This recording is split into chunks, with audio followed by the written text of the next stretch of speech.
Benta nga ba ni Ayton ang Game 3 mga idol? Mahirap na to para sa Lakers. Tara kwentuhan. Game 3 ng Lakers versus OKC mga idol, and as usual, dikit ang Lakers sa first half, pero pagdating ng second half, di na naman sila makaporma sa OKC. At may isang sequence na para bang binenta ni DeAndre Ayton ang laro.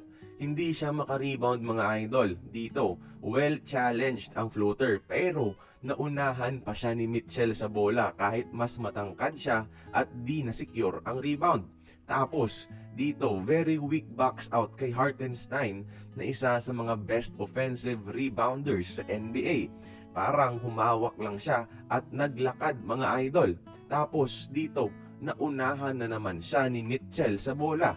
Another offensive rebound sa Thunder, at yung kasunod na play, nalusutan siya ni Mitchell tapos tinulak niya pa mga idol.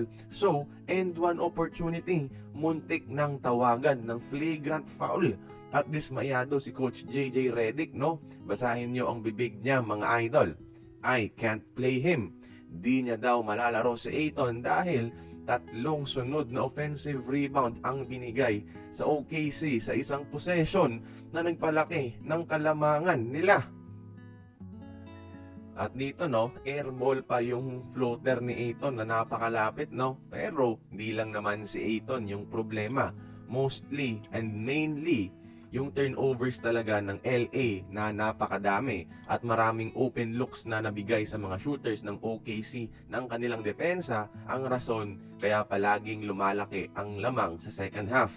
3-0 na ngayon at wala pang team sa NBA history ang nakapanalo ng serye na down 3-0 mga idol. At wala pa rin si Luka. Pero si LeBron na kaya ang unang player na makakagawa ng 3-0 comeback sa NBA history mga idol. Dati yung 3-1 wala ring nakakagawa, pero nandyan si LeBron making history. Tingin nyo ba, kaya pa ba ni LeBron at ng Lakers? Join the conversation, magkomento lamang sa ibaba.